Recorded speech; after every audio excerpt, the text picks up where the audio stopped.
வணக்கம். இன்னைக்கு பொடலங்காய் ரிங்ஸ் எப்படி பண்ணுறதுன்னு பார்க்கலாம் வாங்க. அதுக்கு நான் இன்றைக்கி ஒரு பொடலங்காய் எடுத்திருக்கேன். நல்லா வாஷ் பண்ணிவிட்டு 2 எட்ஜஸும் கட் பண்ணிவிட்டு தோலெல்லாம் சீவி எடுத்து வச்சுக்கோங்க.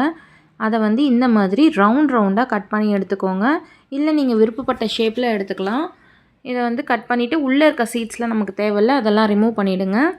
இந்த மாதிரி ரவுண்டாக எல்லாத்தையும் கட் பண்ணி எடுத்துகிட்டு வந்தெல்லாம் ஓரளவுக்கு மீடியமான திக்னஸில் இருந்தால் போதும். நெக்ஸ்ட்டு பஜ்ஜி மாவு ரெடி பண்ணிடலாம். 1/3 கப்பில் நான் இன்றைக்கி கடல மாவு எடுத்திருக்கேன். அதே கப்பில் பாதி வந்து அரிசி மாவு, 1/4 ஸ்பூன் காஷ்மீரி மிளகாய்த்தூள், 1/4 ஸ்பூன் தனி மிளகாய்த்தூள் சேர்த்துக்கோங்க. கூடவே தேவையான அளவு சால்ட் சேர்த்துக்கோங்க.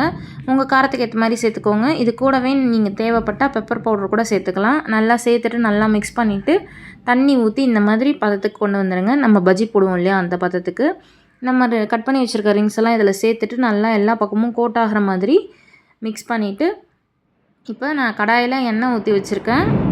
அது நல்லா சூடாக இருக்கான்னு செக் பண்ணி பார்க்குறதுக்காக சும்மா ஒரு ட்ராப் போட்டிங்கன்னா இந்த மாதிரி உடனே பபுள்ஸ் வரும். இந்த மாதிரி வந்துச்சுன்னா கரெக்டாக இருக்குன்னு அர்த்தம். இப்போ நம்ம கோட் பண்ணி வச்சுருக்க ரிங்ஸ் எல்லாம் எடுத்து சேர்த்துடலாம். சேர்த்துட்டு இதை வந்து நல்லா வந்து வேக வச்சு எடுத்துக்கலாம். 2 பக்கமும் நல்லா கோல்டன் ப்ரௌனில் வர மாதிரி எடுத்துக்கோங்க. இந்த அளவுக்கு வந்ததுக்கப்புறம் எடுத்துருங்க. அதை எடுத்துகிட்டு ஒரு பிளேட்டில் டிஷ்யூ பேப்பர் போட்டு வச்சுருக்கேன், அதில் மாற்றிக்கோங்க. அப்போ தான் வந்து எக்ஸஸாக இருக்க எல்லாம் அப்சர்வ் ஆகும். அவ்வளோதான், நம்மளோட ரிங் சூப்பராக ரெடி ஆகிடுச்சு. நல்லா ஜூனு மழை வரும்போது ஒரு பக்கம் டீ, ஒரு பக்கம் இந்த மாதிரி ஒரு ஸ்நாக்ஸ் வச்சு சாப்பிட்டா சூப்பராக இருக்கும். பொடலங்காய் பஜ்ஜி ரொம்ப டேஸ்ட்டாக இருந்தது. ஒரு தடவை இந்த மாதிரி ட்ரை பண்ணி பாருங்கள்.